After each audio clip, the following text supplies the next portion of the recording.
What's up, guys? Welcome to the first episode of the Run It Down podcast. My name is Uwe, and I'm joined by fellow League of Legends esports enthusiast and friend Boonzo.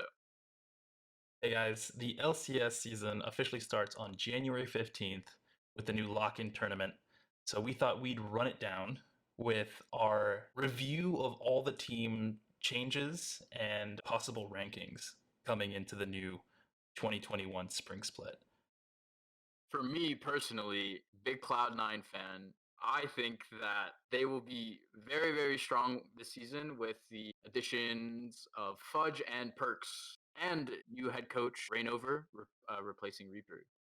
As we know, Licorice was sent to FlyQuest for Fudge. Fudge originally came from Mammoth Esports in the OCE scene, and then moved over to the C9 Challenger team, and is now on the main roster. So, also Perks, the big G2 man, sent over for Niski. Niski was sent to Fnatic, and Perks is replacing him for about like 2.7 mil a year. That is a lot of money.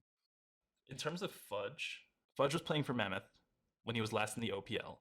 He had the highest win rate as a top laner, winning 10 of the 12 games he played for Mammoth out of the 21 game split. His CS wasn't high, and he was low in kill participation and kill share, so his stats weren't super impressive on Mammoth. But on C9 Academy, he had the highest KDA of any top laner. He was fourth in kill participation, and he had the second highest kill share and one of the largest champion pools. He can perform in team fights with champions like Wukong or Gangplank, or he can carry with champions like Camille. So obviously, a lot of players are talking him up as being, including Perks in a tweet, talking him up as being this big deal out of Didn't he OC. Did he Uh, say in one of the videos he was like, I don't really know who our top laner is, but like I'll carry him too. yeah, he did it. He said that in a video, and then like I want to say like 2 weeks ago, I was recording this video. He said something like, "Yeah, Fudge is probably the best." Um, Oh well, that was it fast. was a 180. Yeah, seeing all this new OCE talent that's coming in with the unfortunate collapse of the OC is gonna be super cool. It's essentially we get NA2, which is which is really cool. And then in terms of, I mean, Rainover, Mithy are both like they've been coaching since about 2019 around the same time with Mithy and Fnatic, and Rainover been in C9 for a while, but bouncing from C9 to C9A Academy and rather. and both great players in their prime for sure. Exactly. You got Rainover on Fnatic and Mithy in OG back when OG was Oh doing a yeah. lot better and wasn't Astralis. But yeah, it's big shoes to fill with Reaper. Oh, for sure. I mean, he brought such like a dynamic team with like curveball strategies. Like it was always stressful as a C9 fan to watch his games because it was like, what the hell is he gonna do in the draft? What's he thinking now? And you never knew if they were gonna completely dominate teams or just go to like the dumpster and just lose in like 25 minutes with some weird. So Yeah. I'm looking forward to seeing how Rainover has like a different procedure than Reaper. If he's gonna take some of Reaper's knowledge, or he's gonna go with the more LCK style kind of coaching with calm, collective, play the game well, macro, micro, play everything perfectly. Let's And see. Oh, go you ahead. have to give a lot of credit to Fudge's success. Exceptional player, but those stat differences from when you're talking about from when he was on Mammoth to the talent challenger team, like it shows how good like Rainover and company are as position coaches, strategic coaches, etc. Yeah. I'm trying to find that Perks tweet about Fudge, but I cannot find it. Which is You delete unfortunate. it. He deleted it. I looked for G2 Perks and it didn't come up, and I was like, oh my god, his account got deleted? And I was like, wait, no, stop. C9 Perks. Um, can't find it. Whatever. I did see a tweet saying that he was very happy to be with Mithy and Sven. Right, I'm sure that's a good homecoming. Yeah, a bunch of EU players on the same team. Um, Wait, is Vulcan still on the team as well? Yep, Or yep, he's still there. that's, oh my god, that's essentially, that's, wow, that's scary. It Oh, is. It's a lot of talent. yeah, it's just a lot of raw talent. And obviously with Blabber too, because he is a great player as well. But there were concerns about him being over aggressive in summer and spring, Yeah. and how I don't know how do you think that's going to be an issue with Perks or with Fudge in the lineup? I mean, so you're going from Yankos, who's like a veteran in EU in the LEC.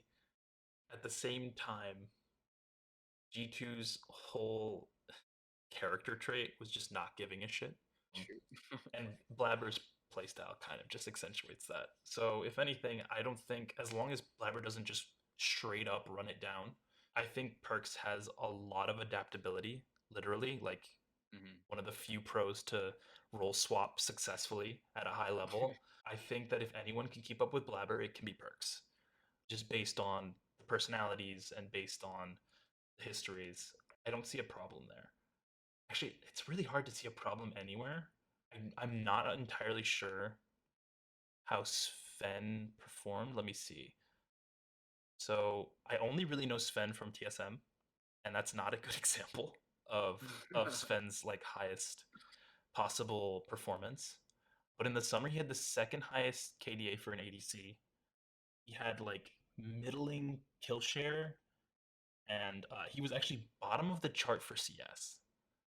I don't know if that's Really, CS per minute or if it's just CS, but between like low CS and low kill participation, I think I just see Sven as a very reliable ADC, but he doesn't necessarily have to be like the guy, you know?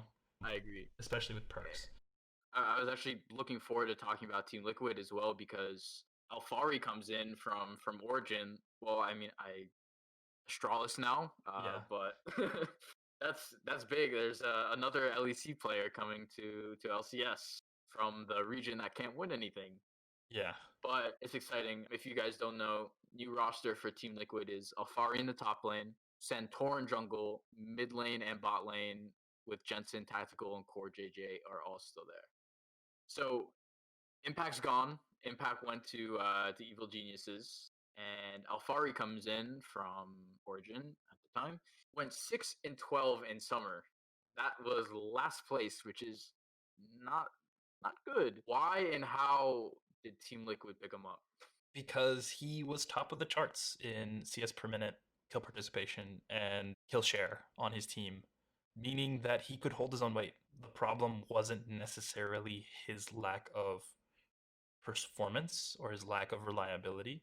You could easily like dump that on players we're going to talk about later, like Xerxes, and just other aspects of Origin that just didn't work out based on playstyle.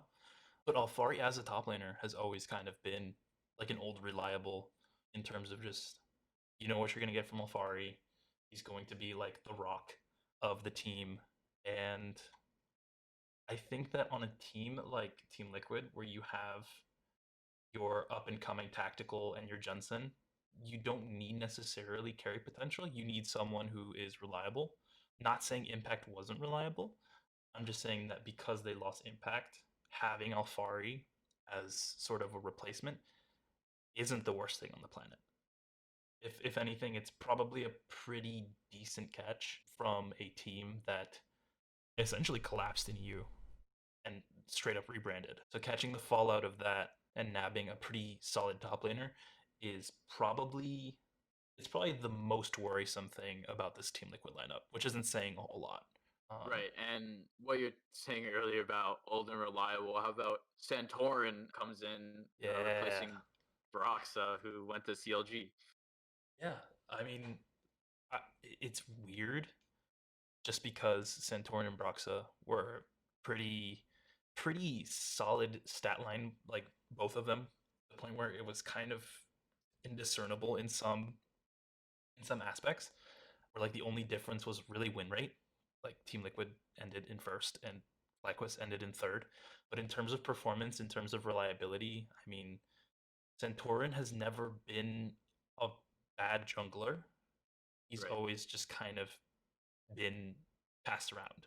Yeah, he's definitely shared, meddled with teams. Yeah, and it's unfortunate.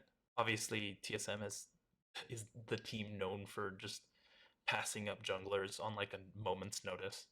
Yeah. So that's not exactly fair. But his performance in FlyQuest was pretty damn good. That's why I think, even though like Brox has kind of like a big loss, I'm not too worried about Santorin coming in because I know he knows his shit. Like he's been around the league for a while. He still plays well in my opinion. So I don't think it's gonna be too worrisome for them at all. I think I have like one tiny theory. What's that? Brox's champion pool is the smallest in the league. What, like Graves, Lee Sin? He played a total of 4 different champions in summer. To put you in a perspective of how low that is, Acadian had 5 different Oh wow. champion picks, and he only played a third of the games that Broxa did. So Well, I did not know that. That changes things. yeah, so I don't know if that was like a coaching thing where Jat was just like, we just need you on these 4 champions, or if that was like a limitation because Brox's champion pool has been kind of shrinking. I don't know if that's had to do with meta at all, but I mean, he could totally be capable of playing more champions, right? I agree. I am for sure. So And maybe it was, he's at that high of a level. I mean, like I know he has it in his pocket, but yeah. So it's like maybe he wasn't super happy with just playing the same 4 champions and wanted to branch out, albeit they were carry champions. I don't think they stuck him on like last season was a carry meta, right? yep. In the It jungle, was it's like Graves. Graves. Yeah. Yeah, I don't know. That could be something. It could be nothing. It very well could be nothing. But I just found that as like a really interesting fact that Yeah. he was playing less diverse champion pool than some players who didn't even get like a full 18 games. So yeah, that was just a cool little side note. Well, I trust Jad and Cold here. You got to trust the process and great coaches, Mhm. obviously. As far as synergy goes for Team Liquid, Tactical and Core JJ, I am super pumped to see how they do down in the bottom lane because they look really strong together. Yes. It's like okay, so the most exciting position of this season overall, not this split, this season is going to be bot lane in North America. And that's like a strong, like Oh yeah. 100% certainty. The whole, even more so than mid lane, because mid lane still has some really high level competitors in Newly, Perks, PoE, Jensen, etc. But like ADC as a position is an open book. There is no one that's kind of been quote unquote close to Doublelift in terms of that level of notoriety and that level of success other than Wild Turtle, in my opinion. So you have names like FBI, you have names like Lost, and you have names like Tactical, and Tactical who is paired with such a high caliber support like Core JJ. Like it's gonna be so fun to watch these bot lanes. I Oh my gosh, if I went against those two in solo queue, I would literally just like AFK. I think because I know I'd lose. Team Liquid, we know they made Worlds and they weren't TSM. They went 3-3 in group stages. Hell So yeah. not, I mean, not the best, not the worst. I mean, 50% win rate. No, literally the best. The Yep. best North American Yep. representative at Worlds, at But least to my I knowledge. feel like with Tactical and Core JJ, Core JJ, as you might have known, won World Finals in 2017 with Samsung Galaxy, one of my favorite teams. Ambition, Crown, Ruler, and a bunch of other amazing players, and 5 total trips to Worlds. So like with his experience and him used to play bot lane, Core JJ.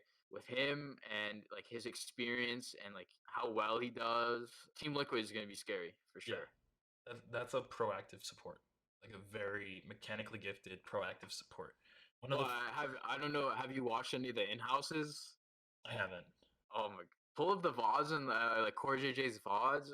he can show you how to carry at support at the highest level. It's insane. I saw him playing Rel, and like Uh, a lot of people think Rel is complete dog shit. And I saw him playing Rel, and it was just like it gave me a new perspective on like how to play the champion that I've never seen before. But just like one of the stupidest but smartest things I've ever heard someone say was Night Blue saying that some of the best and worst players at League of Legends are all support players. Like there's no middling. It's you're either a god at support, you set up team fights for your squad and like essentially like you're the babysitter of your entire team, or you can't CS, you can't you have no mechanics and you just get put in support because you're dog shit and that's like the fill position. There is no middle ground. You're either like Core JJ or you're me. Like there's no middle ground. And I thought that I was like agree. a really stupid smart thing to say. Yeah, I mean, I main support when I play, so I feel like there's so much like untapped power and support, and like how much you can carry. Like obviously at the highest ranks, like everyone knows vision, but like if you know how to get good wards as a support, you can carry games. You can win games solely based on how you play around seeing people on wards and knowing where to place them. Yeah. So where do you rank Team Liquid? Team Liquid, obviously, like again, top three. I don't Yeah. see them. It's funny, we're gonna fill this top three position, and it's gonna be like, where does everybody else go? I see Team Liquid obviously as a top three. Their last year performance, phenomenal. The changes don't seem like an upgrade or a downgrade. It just seems lateral. I don't see them coming lower than fourth. There's no way. I think the biggest thing to look out for is how Afari adjusts. You know, he's coming from the LEC, new environment, new team, new everything basically. So I think that's the biggest point to look at. But I think he can hold his weight for sure. Yep. And how Santorin and Jensen set up the early mid game is also going to be a pretty big deal, considering I don't think they've ever played together before. I think this is the first time they played together. This is the first time they played together. Yeah, because Jensen was only on C9 and Team Liquid, so Yeah. So this is going to be interesting. You yep. have very competent laners in every position. You have a superstar support and a jungler that knows what he's doing. So it's top four at Yep. worst, second place, if not first at best. So let's move on to Evil Geniuses now with their new roster Impact coming from Team Liquid in the top. Svenskeren jungle, Jizuke mid lane, deftly coming in at AD carry, and Ignar on support. Impact places Huni, who went to TSM. Impact he's a stronger player than Huni in my opinion, at least what than what Huni used to be Yeah. or is now. Just like recent performance. Right. I feel like Huni. We'll talk about it more when we get to TSM, but like I don't know. I feel like he's pretty washed. Not like the Huni we used to know, like the Hollow Hollow. Yeah. Anyways, I even when Impact was on Cloud Nine and even SKT, he always played well. You know, he was consistent. Obviously with his phrase "top die," bring that back. And with Svenskeren alongside Svenskeren, they have synergy from when they're on Cloud Nine. So I think it's a great pickup for Evil Geniuses. I didn't really have any notes for Impact just because he's such a reliable top laner.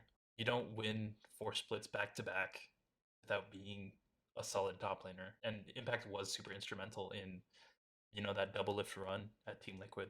So I don't really have a lot of notes. I think that pound for pound, what Huni was putting out and what Impact is putting out are two completely different levels of benefit for the team. And yeah, solid pickup for EG, a roster that I mean, for the longest time was kind of memed a lot just for like their marketing and whatever. Of like, yeah, we're the bad guys. So edgy. Finally putting on like pseudo competitive showings like last year, sixth, not so bad. And I feel like this is building on that sixth place and possibly bringing yourself up over some teams that I think, and I'm gonna go into those teams later on, some teams that I think downgraded over the offseason. Yeah, so I want to talk about bottom lane. Definitely's coming in, replacing Bang. Bang goes back to the LCK with Freak of Freaks. He had enough of America already. Yeah. So definitely been around the academy scene for a while, in and out of a few main rosters. What do you have to say about him? So based on last season, it was definitely lost and wind from CLG Academy. Mm, Lost obviously right. from TSM Academy. That just kind of ran the academy scene in terms of in terms of ADCs. I would say Lost edged out pretty convincingly as the top ADC in the academy scene, but definitely was nothing to sneeze at. Like he had the highest KDA in academy. He had low CS, but he had high kill participation, which leads me to believe I haven't watched him play, but leads me to believe that he's a team fighter, and he's one of the few ADCs in academy that was playing Varus at the time. Ooh, Var is And spicy. our Varus is one of those champions that just if it pops off, it pops off, and if it doesn't, I mean, it just you hate your life for the next 30 minutes. It's the worst. So if you can play Varus and you can play it at a competitive level, I when he's think on meta. yeah, exactly. It's it's a good sign. I think definitely paired with Ignar, who Ignar is freaking insane. I think is a very scary duo in the bot. By the way, Ignar, shout out. 3 games on Pantheon support, and he was two wins out of 3. I like it. I really think that Ignar could be like a solid competitor for Core JJ spot in terms of like the top support in the region. And I know that's kind of I feel like that's a little bit bold, but at the same time, it's like the Well, stats show for it. right. At the very least, it's no offense to Zazel, but I think it's definitely an improvement. Yeah, Zazel's play has dropped considerably since Cloud9 days. Hence why he's still a free agent. Yes. Is he really? He didn't get picked up. No, he didn't. Unless something changed today and I didn't see it, then nope. What? Also, That's I wonder if support Pant will ever come back due to his recent adjustments to like make him more of a top laner. Still definitely strong, but oh wow. He's you love to see the Pantheon support. yeah. That's a champion that I think coming into this has seen a lot of improvement with the buffs that he's been given. I'd like to see him more in the support role. As a meme, I don't even care. I love Panth, and I think that like even going back to like ye old like season 4 pre-rework, Panth as like a support was like one of the most fun I've had as like a casual player. So I'll get I'll take more of that for sure. So yeah, Evil Geniuses last year went 8-10 in the summer. You know, not the best, not the worst. However, I think this season they will definitely be better. We'll have to see. I think that if Svenskeren and Jizuke can finally like work out that synergy and Jizuke has some good laning against people like Perks, which I don't know how that's gonna play out. EG has a solid shot at improving their 6th place finish. I think they'll be top five. I don't know, top five, sixth place. I, I think is where I'd rank them more towards the end. I think the worst thing they can do is just end up in 6 again. I don't think they'll drop below 6th. Um, Agreed. yeah. FlyQuest for me was like the biggest wow to like because from Worlds and now they have basically they have a completely new starting lineup. So Licorice coming from Cloud9 in the top lane, Jose Diodo coming from Rainbow Seven, the Latin American League, Palafox mid lane, Johnson and Diamond as the support player. Licorice replaces Solo. For me, I think that's like the best thing you could have possibly done because I thought Solo was pretty hot garbage. But if I told you that Solo had a higher KDA than Licorice, Okay, but KDA doesn't necessarily mean he's better. I know, I know. And to Because be Licorice fair, did so much. He won. yeah, Did Solo win Player of the Split he didn't. once? He didn't. And to be fair, gold per minute, Licorice tops the charts. He's pumping out roughly 413 gold per minute compared to Solo's 383. Now, Pretty to stark say, yeah, for pros. to say that, you know, Solo is complete garbage when Solo's kill participation is 61% compared to Licorice's 59%, you're really getting, you know, different players. I think that Solo, based solely on his stats, um, not as much of a laner as he is a team fighter, and it shows in his picks. Set, Ornn, and like Renekton being kind of like an offhand carry, but dude's here to set up fights. Solo's like a pretty solid support top laner, and to say he's hot garbage when performances from players like Alarim, Viper, and Huni exist. Like if you're if you're in the same universe as those types of players, to say Solo's hot garbage is like the furthest thing from the truth. And it speaks for itself. Like Fly was a top 3 finish. And you don't That's get very there fair. by having a dog shit, top laner. So If he was that bad, yeah. he would have been kicked off a long time ago too. Solo's a boomer. I'll give you that. 1993. He's an old man by League of Wow, Legends standards. We're getting up there. But to say he's 2021. Jeez. yeah, to say he's a bad top laner, I won't stand for it. Now, that all being said, I still think Licorice is an upgrade. Oh, I for sure, for Yeah. sure. In my opinion, Licorice on C9 was like what kept them going. It's like, oh, he was a huge part of their success. Yeah. Like all these like great picks that Reaper gave him, and like he would carry on them. Yeah. It's definitely, I think, a really big step for FlyQuest. I want you to know that FlyQuest is a child company of the Milwaukee Bucks. And I saw that. Yeah. when the NBA got hit with COVID and all that stuff, they cut funding to a lot of their like subsidiary programs, including LoL esports. Mm, To pick up the roster they did with the funding they had, it's the best thing. It's like the best possible roster you could have gotten for the allowance that I think they were given. no, I'm not saying that it's a bad team, but like they have some great talent that I really want to see, like some new upcoming talent High that potential. is They picked a up very high potential. a high potential roster, which is more than you can say for like Dig or something. So in terms of like keeping the energy rolling from last season, going to Worlds, being better than TSM, which isn't saying a whole lot, but kind of is at the same time, and losing pretty much everybody because you can't pay their salaries, this is like the next best thing. And I really commend the team for picking up the squad that they did. That being said, let's actually talk about the squad more. I needed to make that intermission real quick because I just thought that was a really interesting fact. I Where completely forgot. I knew it was a thing. I forgot that it happened though. yeah, But where do you want to go next? I'll let you decide. I think Jose. I think Jose Yep. coming from Rainbow Seven, that's huge because his performance at Worlds, although they didn't make it out of groups, excuse me, they didn't qualify for groups.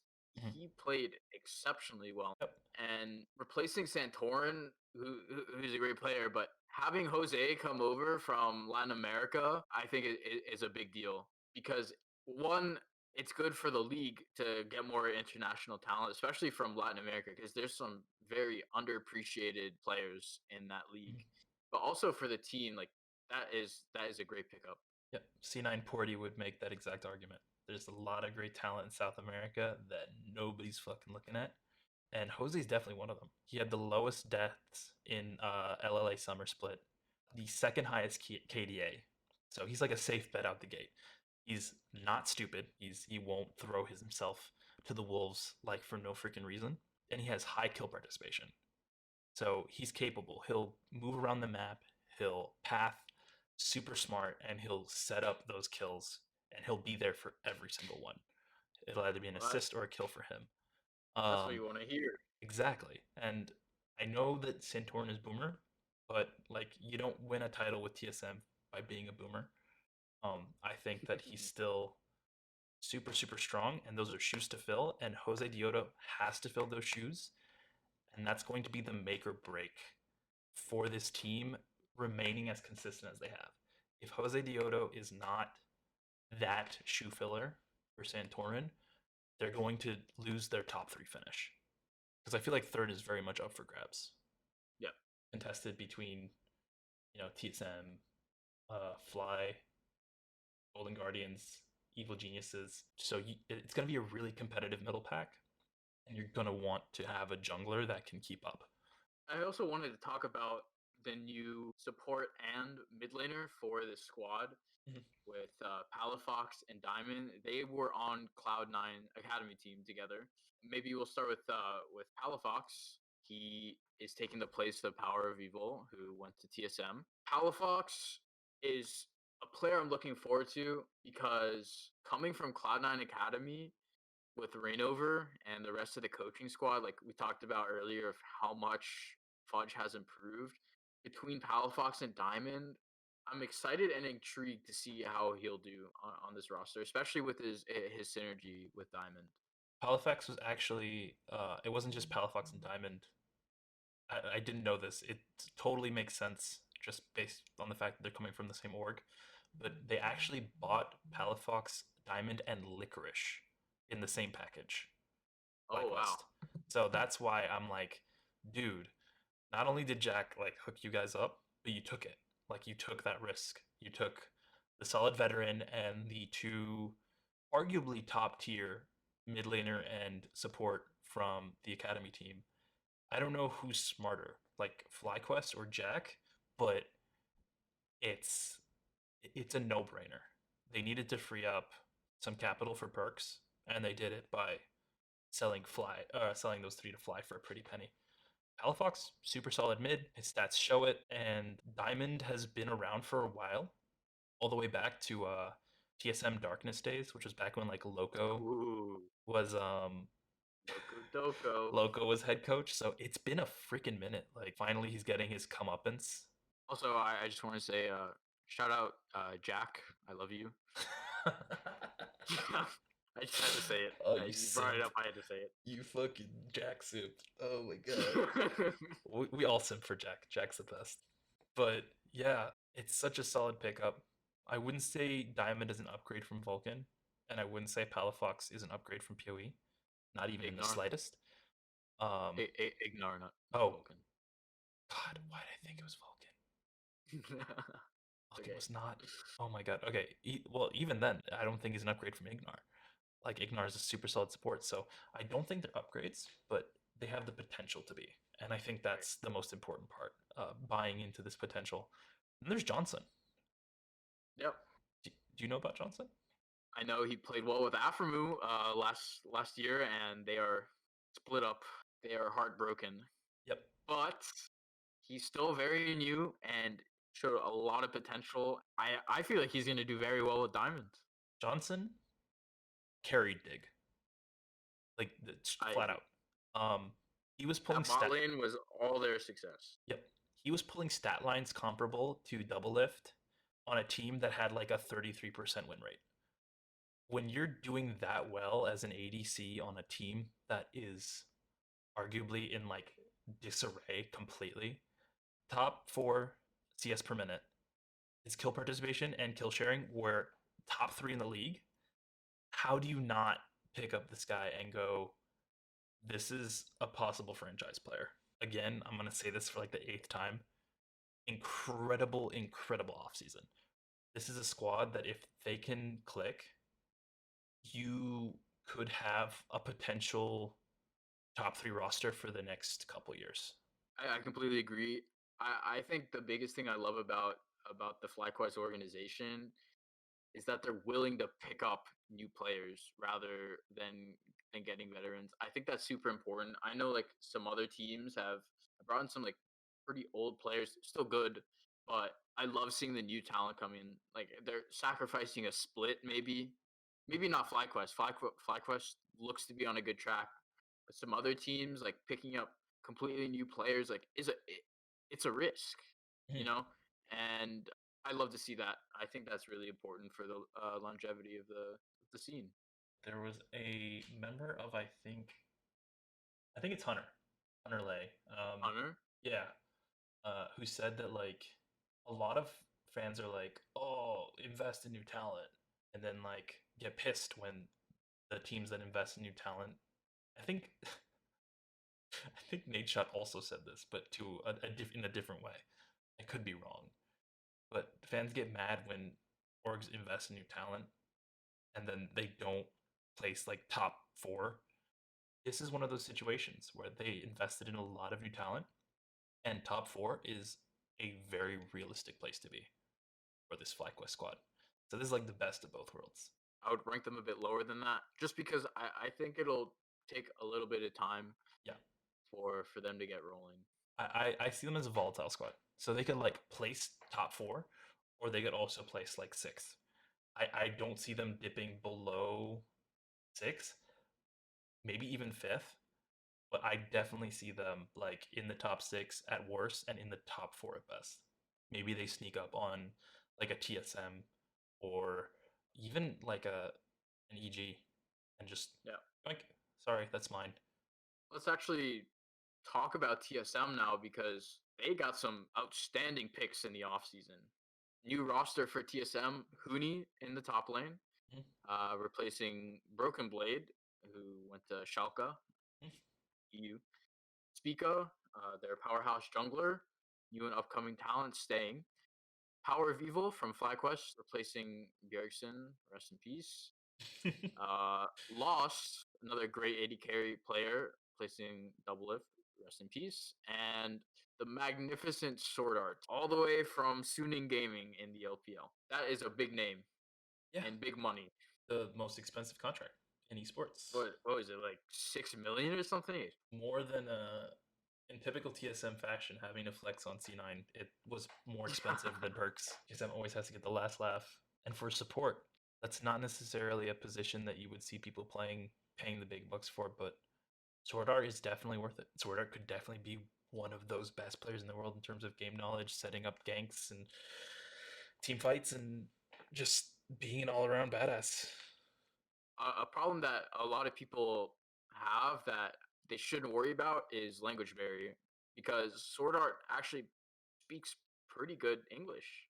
Watched his stream a few times and he knows how to speak, and that's probably on a few people's minds. Like, how is he gonna play with Poe, Lost, Huni? Mhm. Like, he's the only Chinese member on the squad. I don't know. Maybe it's because like Chinese American. I don't know. I I would maybe we'll, definitely say that Speak is probably more American than he is wherever his family's from. well, you never know. You never know. Maybe. Bjergsen in his retirement interview, when asked like, did you ever consider leaving like TSM in North America to go back to EU or go to another region? He said that he never even really considered going to the LPL or the SDK because of how much he valued communicating and being able to speak the language that the team speaks. And how he said like, yeah, I've worked through translators, but it doesn't really impact the same. It doesn't carry the same like emotional weight and connection when it's spoken through a translator. So I do believe Bjergsen is one of those players that when scouting other regions, having a player that is good but also speaks the language is a top priority, because not being able to communicate, not being able to mesh with the team and the heat of the moment is one of those things that Bjergsen himself kind of found was super important to team success. And I think that's why they picked up Sword Art, was because not only was he a superstar Chinese talent, but he also very, very, you know, practiced in English and speaking with English in interviews and stuff like that. I think we should jump from bot lane to top lane Yep. with Huni replacing Broken Blade. Broken Blade, I thought he was a great player in his first year. He showed he has major potential, and TSM kind of got rid of him. I'm guessing it's probably from the amount of money they had to pick up Sword Art. But I mean, I guess I don't know who else was on the market at the time, but I guess Huni works. They wanted Licorice. if I remember correctly. TSM really wanted Licorice, and obviously Licorice went through to Fly in that deal. So Do you think Cooney can keep up with what Broken Blade did or the standards for top laners nowadays? I don't know if this was just fluffing, but Erickson in that same retirement interview with Travis Gafford was like kind of just played it off as like Hooney being on bad teams, and he cited as like evidence of that. He cited that during the 2020 season, one of the only top laners to really give Broken Blade like a big like issue, really make him work for it, was Hooney. Which like I don't know Well, if that's just like fluffing up like a brand new player because you got him and there's nothing you really do about it. You can't really like talk shit about him. But where was he on before? He was on EG, yeah, right? I think before it was Dignitas and then like Clutch Gaming. no, Oh, actually, Echo, was it? Echo Fox. I think you sure? I think That was Miami, he dude. would. Wasn't he on? He was on Clutch though. Was he? Yeah, I think it was. Yeah, yeah, yeah. He was on He went Clutch for from like SKT and then came to Echo Fox, yeah. and then he went to Clutch Gaming. Oh ew. Why did he go Yeah, to that Clutch? wasn't Clutch. Who was Ew. on that? It was like I know Vulcan was on there. That's like all I remember from that squad. Clutch was not a great org. It's cool meeting them. Yeah, it was. But that at when we were there, spring finals in Miami in 2018, he was on the Echo Fox squad that won third, and that was like his peak, I think, in North America. In, I think, I mean, in North America, oh, in North America. Oh, yeah, okay, yes, very important distinction. No, obviously yes. he peaked super hard in Fnatic. I don't think he's what he used to be, and I really, really hope he can be one of those top players again because I love watching Hooney play. Yeah, I remember watching his Rumble back in the day, seeing him kind of like I don't know, like washed up a bit. Like hopefully he can go swim back in the deep end because I I really want to see him do well. I genuinely think it's because North America has no idea what to do with its top laners. I genuinely think that's it. Like if you're not getting absolutely camped Well, and maybe, soaking a ton of maybe pressure, you're not good. yeah. Remember when he was on Immortals, where I went to SKT? Oh, yes. That Immortal squad was scary. He was a Rumble player, a Lissandra player, Echo, Lulu, Rise, and then you go to 2020. It's like Mordekaiser. They had him on GP and Aatrox. Like he played the majority of his games as Mordekaiser and Gangplank, and then he played some Rumble in Academy, Oh, and that's right. then He did. He was on Academy for a while. Yeah. Gangplank again. I don't think he's a big Gangplank player. Genuinely don't think that's his style. I don't Anyways, want. Yeah. I think we should move on to the replacement for Bjergsen, who's Yep. now the TSM head coach. Love to see that. Hmm. And replacing him is Power of Evil, which I don't know about you. That's probably like the best replacement you can get for Bjergsen. No, absolutely. Dude was extremely solid on FlyQuest. The reason they got to third. They had a better record than TSM pretty much, I think, or Yep. the same record, but they beat them out through placing or something. But I want to go through and show you the money in more ways than one with some of PoE stats are just so absolutely dumb. He's a gold printer. He's a literal gold printer. It's actually insane. He was third in KDA, top CS per minute, top gold per minute, and second gold share. Dude had immaculate gold printing abilities, and he also had a decent KDA to boot. Like I said, dude's great. ESM did a really solid pickup with PoE and just getting another Yeah. top level European mid laner into that Right. team.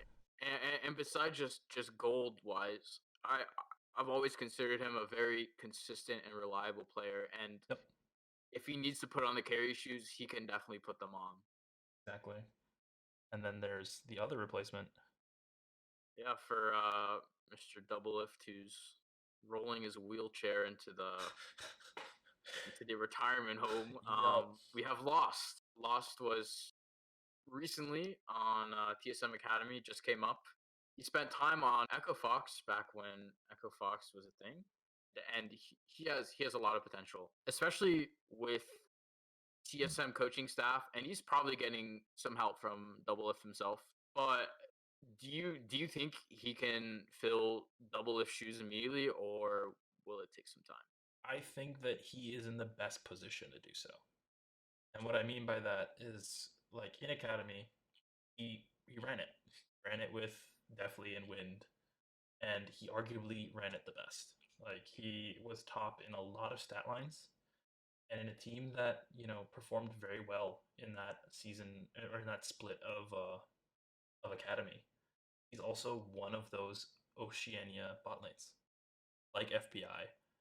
If anyone had the potential to blow up this season with the support like Sword Art in your lane, it's got to be Lost. He's on a hot streak right now, being the top of Academy. He has a mid laner that he can rely on if he's not necessarily picking up the slack he needs to, and he has a support that And is literally world renowned. another person who I think is going to blow up on this TSM roster that we haven't really talked about is Spica. This guy is crazy. He, to me, is top three jungler right now in North America, maybe even combined with LEC. He showed so much, even at Worlds, though their horrible performance, like you could see that he had potential. Yeah. And coming in with a new season, a fresh start, new players, I think Spica is your eyes have to be open for him because I think he can really carry this TSM squad far. Mhm. Also, side note, he is Chinese. He is Chinese. Aha! Yep. I Country was of birth, right. he's I can, as Chinese. a fellow Asian, I can guess Asians well. What was I gonna say? Spica, I mean, yeah, kid's 19. Like, he's What? incredibly, yeah, he's 19, bro. Like, Oh my God, I'm older than him. yeah, it's That's insane. weird. Yeah, it's nuts. Like, he's been kind of around since around 2017, I think. So he's been around since he was a minor, essentially, on the scene. And for a team who is so notorious for getting rid of their junglers like that without a second thought, to have him being the only remaining player from the original summer squad speaks volumes. Yep, Like, for sure. to have Reggie and Bjergsen believe in Spica so much that they keep him and bring him onto a roster that is studded with talent, like Sword Art, like PoE, like Huni, in spite of Huni's, lackluster performances in the last couple years, is super telling. Super telling of what TSM expects out of him and what he can be capable of. He was definitely a top three jungler last split, hands down, as a 19-year-old. And So and now with the power of his new anime hair, I'll bring up a picture via I think it was TSM Twitter. The power of this godly hair. I think TSM's top three, second or third, right, going up with Team Liquid. yeah, TSM. I mean, okay, I've been a TSM fan for the longest time, since Dyrus, The good old days. since Reggie mid, and as a self super entitled TSM fan, I've not been super happy with their performances. I think last split, sans the Worlds performance, was probably the first time Oh, I was, 0-6 in Worlds. yeah, sans the fucking Worlds performance is like the last time I've been kind of proud to like TSM. Whereas like before, and even now, I'm not super happy with how frequently they will drop an entire roster almost just to for shits and giggles. I hope that this is like the first year where they try and keep a squad together, at least like 4 out of the 5 players, for more than a year. Yep. I feel like that's not a whole lot to ask, but with TSM it is. So highly volatile. I mean, I love their squad. I think that if they synergize well, it's going to be a force to be reckoned with. Like better than Team Liquid, I don't, right dude. on par with Team Liquid. I think they have a chance to steal a top two position if they're Yep. good and if they're bad. Which again, this is the first time they're building a team without Bjergsen as the central player. They could probably land sixth. I'm not even joking. They're as volatile as like first to second to like sixth place. I don't think they go beyond sixth just because I think there's obviously hands down worse teams than what they have. But I don't want to be burned again. I can't be burned again. It's not happening, dude. You fool me once, shame on me. Fool me twice, shame on you. Fool me like 4 or 5 times now. Like I don't know what you want from me. So I love TSM. I wish them the best. Top two finish or bust. Yep. I don't see them, qualifying for the midseason. Well, they would still if they were sixth place, but that midseason tier, they're getting sixth seed if they're not first or second, or Yep. third at least. I'll give them third. But that's just me being a hard ass on TSM. We'll go to 100 Thieves next. Only person who stayed on the roster was Someday in the top lane. Rest of the squad coming from Golden Guardians and closer in the jungle. Demonte mid, FPI, carry, and Huhi. 100 Thieves squad before with contracts, Ryoma, Cody Sun, and Poom and Stunt going in and out. I don't know. I thought they could have done well, but I think with this new squad, they can be really strong. If you guys don't know, closer Demonte, FBI, Huhi, all coming from Golden Guardians, they actually wanted to stay together as a team. I think might be wrong, but I think one of them was like going to be traded, but they were like, no, like we want to go as a package deal because they were forming together, and if they have that much confidence that all of them agree to do that, there's something special up their sleeve that's going to come soon. I think topped with Someday, 100 Thieves, maybe not the best team, but they can be scary. It's gonna come down to. I mean, I would say Sunday's probably better than Hanser. Oh Just yeah, on well paper. yeah, Just on paper. Like, I love Hanser to death. Um, but just TSM fanboy. yep, that's me. I think someday, just he carried the team last split. He had like the highest kill share of any top laner, or I think he was like the second highest kill share of any top laner in the LCS, which means that he's pulling his weight, but just the weight of players that weren't the best, like Hmm. Ryoma, Poom, and Stunt, both not the best supports, and Cody Sun. I think he has a high potential, but he hasn't found it yet. With this Golden Guardians team and where they placed last split, I can see them this being a building off point. It just comes down to how Zix handles it and how the organization handles it. Boy coming on as an Yes. assistant, I think, assistant coach or a role coach. Yeah, I Um, think a role coach. yeah, it's gonna come down to how the org handles it because they literally just have a prepackaged meal right in front of them, and it's their decision to like finish it off nicely with some nice little spice or whatever, or just like completely fuck it up with Yep. putting mayonnaise in it or something. Like the ball's in their court. The ball's in their court. So I see 100T duking it out in like that 10 to 7 range with the potential to really bump into like the 6 to 3 around the fourth spot, around fourth six place. 6 to 4. Yeah, 6 to 4, I would say. Yeah. Well, on the other side of that trade is Golden Guardians. Whole new lineup again. 4 of the 5 players I'd say are pretty newbie. Uh, Oh my god. newbies the new support. Uh, um, Niles in the top lane, iconic jungle. A Blaze Olive mid, Stixay AD carry, and newbie support. mhm. I got a contact freak.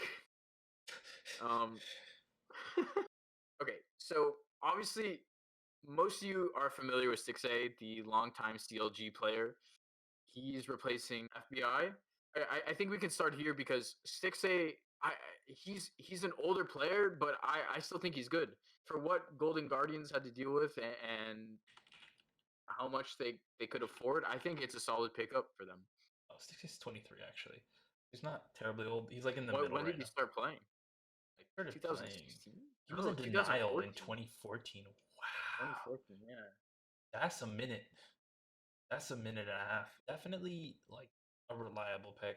Hmm. Who just happened to be on a very shitty org for a long time because it's an organizational problem now. You don't perform badly for like 6 years now and be like, no, it's the players. It's an organizational problem. Golden Guardians, arguably a better organization, but he is surrounded by a lot of new players. So I don't Oh, know if Stixxay is that type of player who you can rally mesh. around You can mesh the best. Yeah. as a leader, because he's gonna have to be a leader. Like you have two Maryville students, a random academy player from Golden Guardians team, and a Latin player. Like this is gonna fall on Stixxay a lot. I wanted to touch briefly on Maryville University.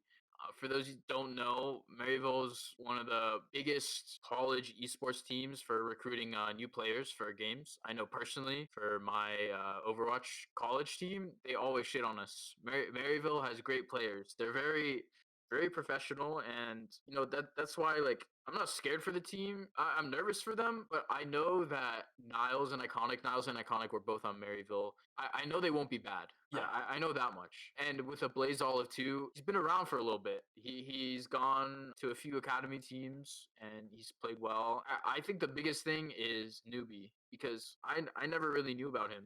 He comes from Team All Knights. As far as I know, he's a newbie. I gotta stop. no, no, you're absolutely right. Even with your atrocious puns, All Knights placed. They were the first seed out of LATAM, and that's the team he comes from, newbie. They weren't So at Worlds though, right? they were. I They think they were. had to have Oh been, but I think they were they in groups. Let me see. no, no, they were not in groups. They might have been in play-ins, but I know not in groups. Maybe they didn't make it. Oh, they might have lost in the playoffs. They I think finished the that's what it season. was. Yeah, they finished the I season first. it was probably like a Cloud9 thing. They finished the season first, and then they lost the playoffs 3-2 to Rainbow Seven. But yeah, they were ahead the entire split, or the entire closing split for Mhm. LLA. Obviously, an org that knows what they're doing down in Latin America. So it's you're again new Latin American player. It's going to be interesting what happens, and it's also going to be interesting what happens for Niles and Iconic and what that means for the college scene. I think just for teams like Golden Guardians, it's going to take time. These players need to develop. They're not close to other players in the LCS, so there's I some growing to do. Yeah, I'd say give them like a year. I'd say give them a year. If they can hang out in like eighth place, seventh place, even sixth place, that's a win. I think that's Oh a yeah. win for GG. Probably not a win for Stixxay, but it's a win for GG. If they can beat, Dignitas, who I personally believe has the weakest roster, but we'll get to that, and Immortals and CLG, which Mhm. CLG I'll also talk about. Let's actually move on to CLG. We have as their starting five: Finn top lane, Broxa jungle, Poe Belter mid lane, Wild Turtle AD carry, and Smoothie support. On paper, this doesn't seem like a bad roster. There's Absolutely some not. very notable players in here. Yeah. Finn's coming from Rogue in the LEC. Mhm. I think he's a good player, but from watching a few podcasts, from listening to a few podcasts, watching a few videos, and watching LEC myself, he is not as like consistent as some other players. But I still think like it adds like flavor Yeah. to North America, and it's a decent pick nonetheless. And I'm so happy to see like players coming over to North America. Yeah. Finn is a carry player, to my understanding, who kind of gets relegated to playing like the off tank, low resource role. But Yeah, well, I know in solo queue he's like a huge Kled player, like probably like best mm, Kled player on the EU server. So and I think his Renekton last season was nutty. I think he had a 100% win rate on it. Finn, I would say, is a carry player first, which is going to be interesting. Again, top lane, carry, what's that? We're in North America. We play tanks Yep. here. So to say that he's going to do good is a toss up. That being said, he's Well, coming from that rogue squad. and Broxa. We were mentioning earlier how Broxa has a small champion pool, but usually those champs are the carry champs like Graves. Obviously, I think Broxa is like an upgrade from Wiggly, who is a great player, but he went back down to CLG Academy. Mhm. I'm excited to see how CLG coaching staff play around Finn and Broxa because those are two very carry potential players. Also, Pobe, Mr. Pobelter in the mid lane. Mhm. Love watching him play. The way I've always seen POB is like he's not needy. He's super solid, like well rounded, and he's reliable. But I've never seen him as like the Bjergsen or the Jensen or the Jensen, the PoE, perks. the perks. You're gonna get a really solid anchor to a team, but in terms of carry potential, I don't know, dude. I Yep. feel like he's going to have to step up this season for sure, but based on like historic information, I don't particularly see that happening. I feel like it's more fair to go through bot lane. Your bot lane, Go yeah, through, with the only caveat being that that isn't the strongest lane.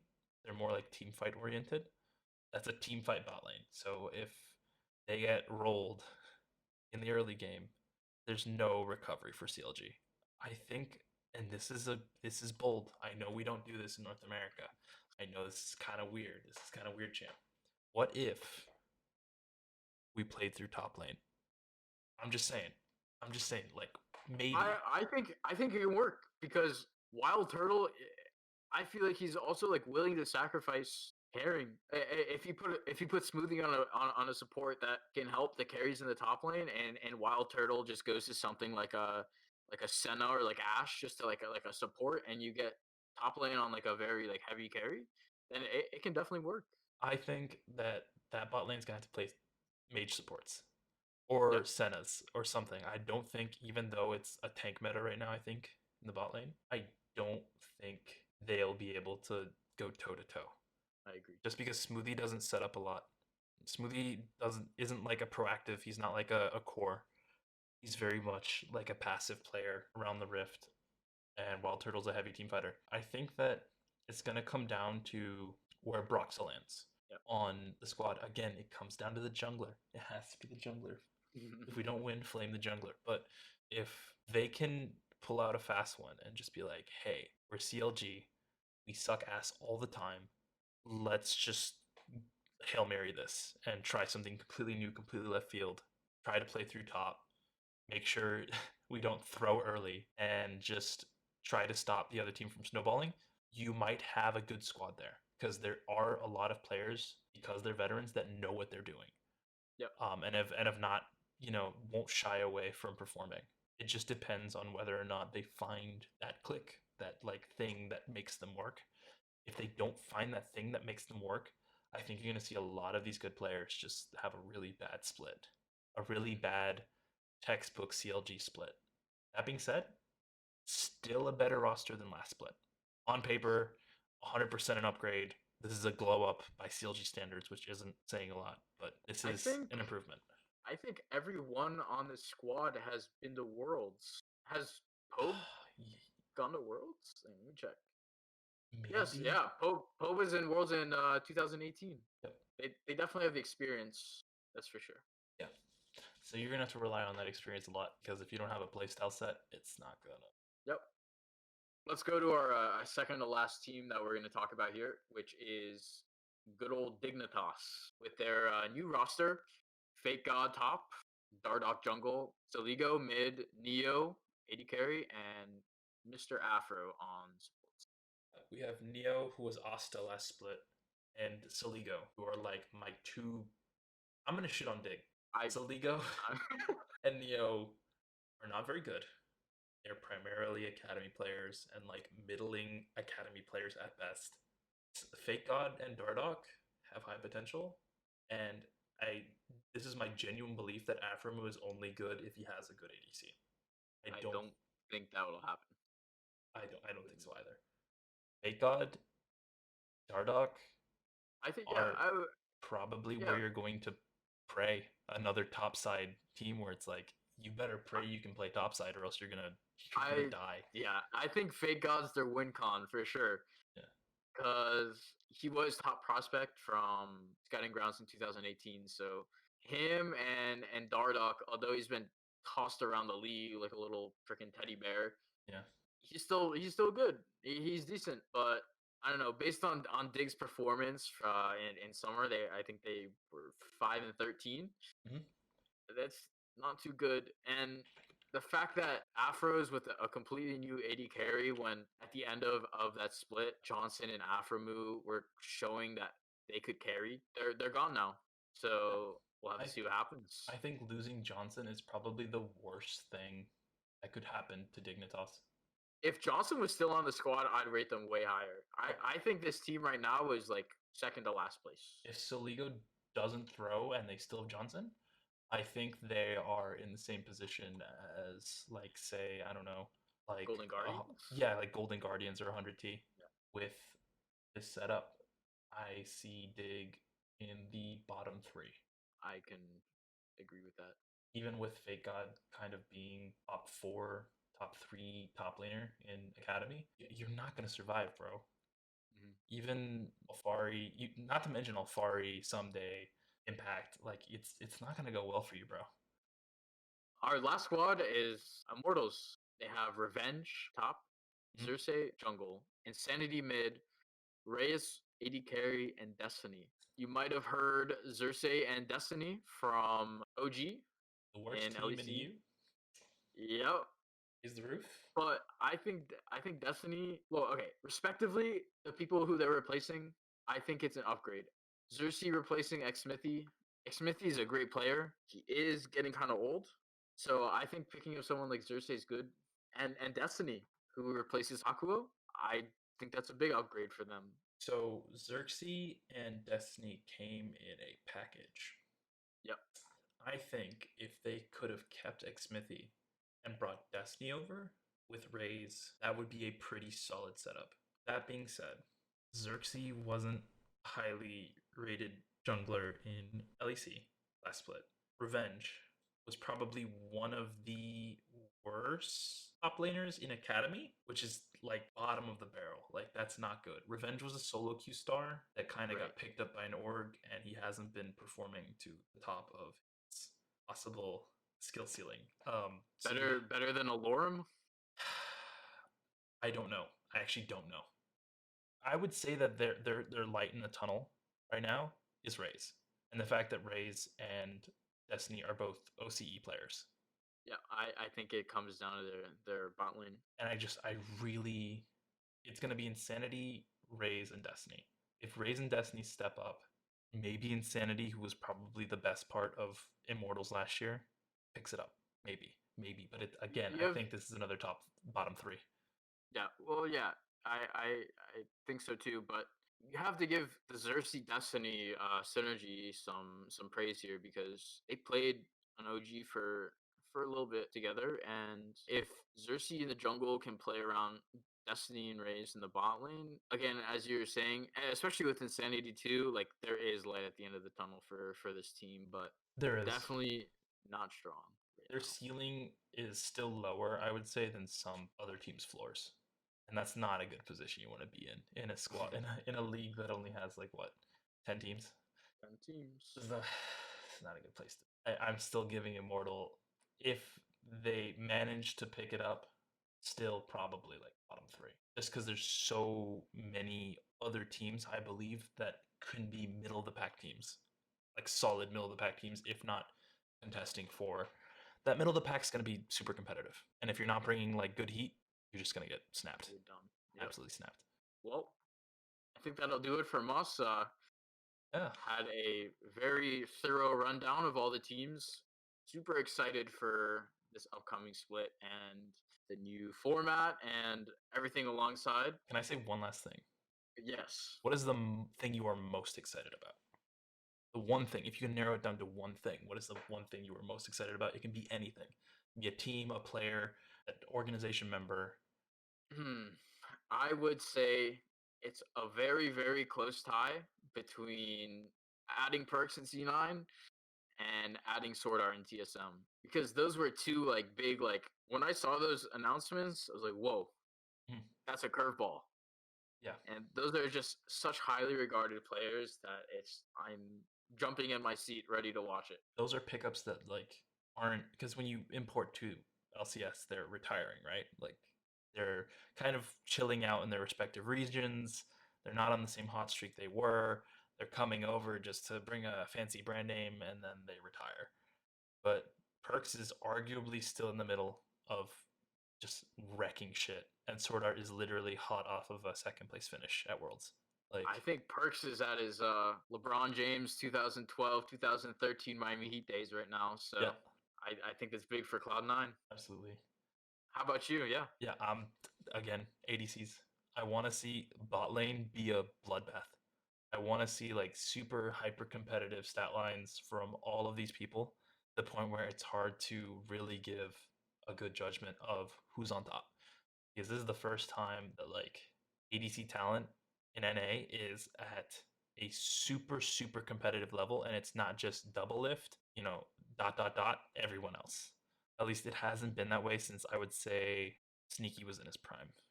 Back when it was just like Wild Turtle, double lift, and Sneaky were like the top three. This You're feels sneaky. he's a cosplayer now, dude. He's got his own OnlyFans pretty much, so he'll be fine. But in terms of keeping that up or returning to a day where you have these like gods in the bot lane, I think this is the start of something really cool. That's it. That'll do it for us. Thank you for listening to the first episode of the Run It Down podcast with Ube and Boonzo. If you have any feedback, please let us know in the comments. Please like, subscribe, and follow us on Twitter at ElliotRes with two L's and two T's, same as YouTube. And for you, Boonzo TV, BOONZO TV. all right, thank you guys. Take it easy.